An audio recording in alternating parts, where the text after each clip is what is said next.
সুপ্রিয় দর্শক, আসসালামু আলাইকুম। আপনারা ভিডিওটিতে দেখতে পাচ্ছেন গোপীনাথপুর উজানপাড়া পদ্মার পাড়।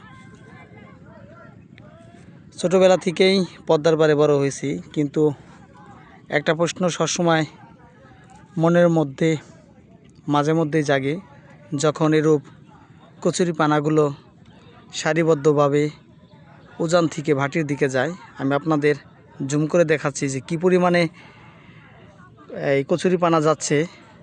আপনারা কল্পনা করতে পারবেন না এত কচু আসে কোথা থেকে।